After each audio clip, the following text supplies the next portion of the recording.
ড্রাইভারের অকাত নিয়ে কথা বলো না ভাই। হ্যাঁ মানছি তারা পড়াশোনা একটু কম করেছে, হ্যাঁ মানছি তাদের ড্রেসিং সেন্স নেই, হ্যাঁ মানছি তারা একটু দেখতে খারাপ, মানছি তারা মাঝে মাঝে একটু ড্রিঙ্ক করেই নেয়। তবে একটা কথা মনে রেখো, তুমি তোমার বাপের টাকায় খাচ্ছ, বাপের টাকায় আইফোন আর বাইক নিয়ে ঘুরছো, শো অফ করছো, আর তারা 70-80 লাখ টাকার গাড়ি তার আঙুলে নাচাচ্ছে। পুরো ফ্যামিলি সুদ্ধা মানুষকে সে হাসি মুখে দেখতে পাচ্ছে, আর হ্যাঁ সেই জন্যই তার চেহারা একটু নষ্ট হয়েছে। একটা কথা মনে রেখো, তোমরা যেমন তোমাদের প্রিয় মানুষকে মাঝ রাস্তায় ছেড়ে দিয়ে চলে যাও, তারা কখনোই এটা করে না। তারা যাকে একবার মন থেকে ভালোবেসে ফেলে ভাই, তাদেরকে ছাড়ার খেয়াল এখান থেকে এখান পর্যন্ত আসে না। তাই বলি একজন ড্রাইভার হওয়া অতটাও সোজা নয়, বুঝলে? স্বামী কাকে বলে?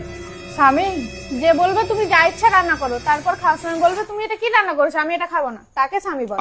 যে সবার সাথে হেসে হেসে কথা বলবে, তারপর বউয়ের সাথে কথা বলার সময় মুখটাকে গোমরা করে থাকবে, তাকে স্বামী বলে। যে তার বন্ধুদের জন্য সবসময় ফ্রি থাকে কিন্তু বউয়ের বেলায় সবসময় ব্যস্ত, তাকে স্বামী বলে। যে সবার সামনে অপমান করে, ঘরের ভিতর প্রেম দেখায়, তাকে স্বামী বলে। সব কথার শেষ কথা, যাকে দুনিয়ার সবার বউ ভাল লাগে, শুধু নিজের বউটাকে ভাল লাগে না, তাকে স্বামী বলে। খাটিয়ে খাটিয়ে মেরে দিল।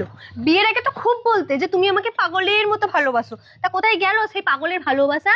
সেই পাগল এখন সুস্থ হয়ে গেছে।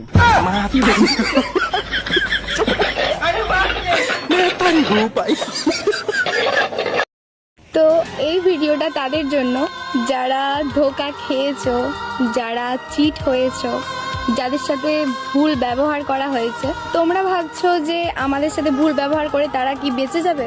একটু অপেক্ষা করো।